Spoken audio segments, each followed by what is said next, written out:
যানজটে নাকাল শিল্প ও বন্দর নগরী নারায়ণগঞ্জের জনজীবন। অনিয়ম আর অব্যবস্থাপনার কারণে ভেঙে পড়েছে নগরীর ট্রাফিক ব্যবস্থা। পরিবহন সিন্ডিকেটের কাছে জিম্মি নগরবাসী। বিভিন্ন মোড়ে গাড়ি থামিয়ে যাত্রী তোলা আর যত্রতত্র বাস রাখা, কাউন্টার বসানো সহ নানা কারণে কমছে না নাগরিকদের ভোগান্তি। তবে নগরীতে শৃঙ্খলা ফেরাতে অভিযান চালাচ্ছে প্রশাসন। প্রতিনিধি রিপন খানের পাঠানো তথ্য ছবিতে দেখুন ডেস্ক রিপোর্ট। ৬৮৩ বর্গ কিলোমিটার আয়তনের নারায়ণগঞ্জ জেলায় ২৯,৪৮,০০০ মানুষের বসবাস। জেলার মোট জনসংখ্যার বড় একটি অংশ বিভিন্ন উপজেলা আর গ্রামে বসবাস করলেও দৈনন্দিন কাজকর্ম সহ নানা কারণে প্রতিদিনই শহরে যাতায়াত করেন অনেকে। কিন্তু সীমাহীন যানজটে নিরুপায় হয়ে থেমে থাকতে হয় চাষাঢ়া সহ বিভিন্ন মোড়ে। নির্দিষ্ট সময়ে গন্তব্যে পৌঁছানো যেন স্বপ্নের মতো। প্রতিদিনই নষ্ট হচ্ছে কর্মঘণ্টা, এতে অতিষ্ঠ নগরবাসী। সহ্য করার মতো না আসলে। অসম রকম জ্যাম, আমাদের মূলত সময়ের অপচয় হয়।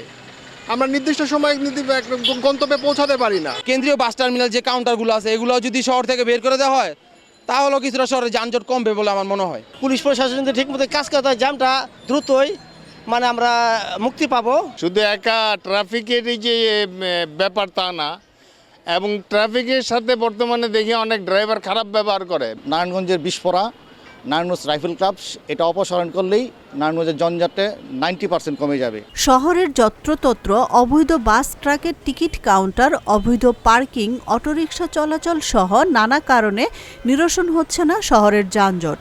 অতিষ্ঠ বিভিন্ন যানবাহনের চালকরাও। এই সন্ধ্যার পর থেকেই মনে করেন যে অতিরিক্ত যানজট, অতিরিক্ত মানুষ হয়রানি করে।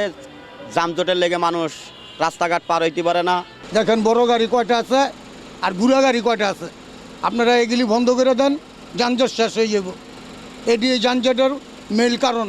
নগরীর যানজট নিরসনে সম্প্রতি নারায়ণগঞ্জ সিটি কর্পোরেশনের উদ্যোগে চালানো হয়েছে যৌথ অভিযান। 10টা প্রতিষ্ঠান মিলে একটা মিটিং করেছিলাম। ওইখানে বাস মালিকরা উপস্থিত ছিলেন, ছাত্র প্রতিনিধিরাও উপস্থিত ছিলেন। আর সেই মিটিংয়ের সিদ্ধান্ত মোতাবেক আজকে থেকে যৌথ অভিযান পরিচালনা করা হচ্ছে নগরীর যানজট নিরসনের জন্য। নারায়ণগঞ্জ শহরে যে অবৈধ সিএনজি, ইজি বাইক বা মোটররিক্সা যে স্ট্যান্ডগুলো তৈরি হয়েছে, আজকে অলরেডি আমরা বেশ কয়েকটা জায়গায় উচ্ছেদ করেছি। জেলা সিটি কর্পোরেশন, জেলা প্রশাসক, বাংলাদেশ সেনাবাহিনীর প্রতিনিধিদের সাথে এই প্রোগ্রাম অব্যাহত থাকবে যতদিন না পর্যন্ত এই যানজট শহরের পর্যায়ে না, ততদিন পর্যন্ত অভিযান অব্যাহত থাকবে। যতদিন যত্রতত্র অবৈধ যানবাহন স্ট্যান্ড, বহুতল ভবনগুলোর সামনে গাড়ি পার্কিং আর শহরের প্রাণকেন্দ্রে কেন্দ্রীয় বাস টার্মিনাল থাকবে, ততদিনই যানজটের কারণে অবর্ণনীয় কষ্ট ভুগতে হবে বলে মনে করছেন সংশ্লিষ্টরা। আশরাফুন নাহার মালা, চ্যানেল এস, নিউজ ডেস্ক।